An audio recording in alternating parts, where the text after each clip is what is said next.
तुलसी विवाह पौराणिक कथा। जय माता तुलसी। एक बार शिव ने अपनी तेज को समुद्र में फेंक दिया था। उससे एक महातेजस्वी बालक ने जन्म लिया। यह बालक आगे चलकर जालंधर के नाम से पराक्रमी दैत्य राजा बना। इसकी राजधानी का नाम जालंधर नगरी था। दैत्यराज कालनेमी की कन्या वृंदा का विवाह जालंधर से हुआ। जालंधर महाराक्षस था। अपनी सत्ता के मद में चूर हो उसने माता लक्ष्मी को पाने की कामना से युद्ध किया, परंतु समुद्र से ही उत्पन्न होने के कारण माता लक्ष्मी ने उसे अपने भाई के रूप में स्वीकार किया।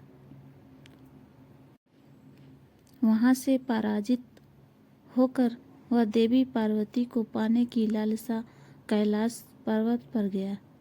भगवान देवादिदेव शिव का ही रूप धर कर माता पार्वती के समीप गया, परंतु मां ने अपने योग बल से उसे तुरंत पहचान लिया तथा वहां से अंतर्ध्यान हो गई। देवी पार्वती ने क्रुद्ध होकर राजा वृत्तांत भगवान विष्णु को सुनाया।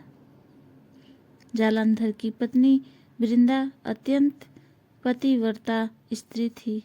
उसी के पति व्रत धर्म की शक्ति से जालंधर न तो मारा जाता था और न ही पराजित होता था। इसीलिए जालंधर का नाश करने के लिए वृंदा के प्रतिव्रत धर्म को भंग करना बहुत आवश्यक था। इसी कारण भगवान विष्णु ऋषि का वेश धारण कर वन में जा पहुँचे, जहाँ वृंदा अकेली भ्रमण कर रही थी। भगवान के साथ दो मायावी राक्षस भी थे, जिन्हें देखकर वृंदा भयभीत हो गई। ऋषि ने वृंदा के सामने पल में दोनों को भस्म कर दिया। उनकी शक्ति देखकर वृंदा ने कैलाश पर्वत पर महादेव के साथ युद्ध कर रहे अपने पति जालंधर के बारे में पूछा। ऋषि ने अपने माया जाल से दो वानर प्रकट किए। एक वानर के हाथ में जालंधर का सिर था तथा दूसरे के हाथ में धड़। अपने पति की यह दशा देखकर वृंदा मूर्छित होकर गिर पड़ी। होश में आने के बाद उन्होंने ऋषि रूपी भगवान से विनती की कि वह उसके पति को जीवित करें। भगवान अपनी माया से पुनः जालंधर का सिर धड़ में जोड़ दिया, परंतु स्वयं भी वह उसी शरीर में प्रवेश कर गए। वृंदा के इस छल का तनिक भी आभास न हुआ। जालंधर बने भगवान के साथ वृंदा पतिव्रता का व्यवहार करने लगी, जिससे उसका सतीत्व भंग हो गया। ऐसा होते ही वृंदा का पति जालंधर युद्ध में हार गया।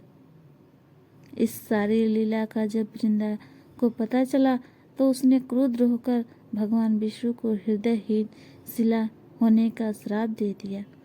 अपने भक्त के श्राप को भगवान विष्णु ने स्वीकार किया और शालिग्राम पत्थर बन गए। सृष्टि के पालनकर्ता के पत्थर बन जाने से ब्रह्मांड में असंतुलन की स्थिति हो गई। यह देखकर सभी देवी देवताओं ने वृंदा से प्रार्थना की वह भगवान विष्णु को श्राप मुक्त कर दे। वृंदा ने भगवान विष्णु को श्राप मुक्त कर स्वयं आत्मदाह कर लिया।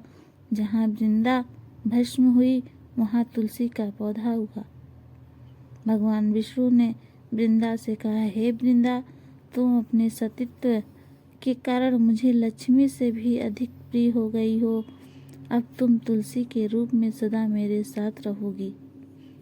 तब से हर साल कार्तिक महीने में देवउठनी एकादशी का दिन तुलसी विवाह के रूप में मनाया जाता है। जो मनुष्य भी मेरे शालिग्राम रूप के साथ तुलसी का विवाह करेगा, उसे इस लोक और परलोक में विपुल यश प्राप्त होगा।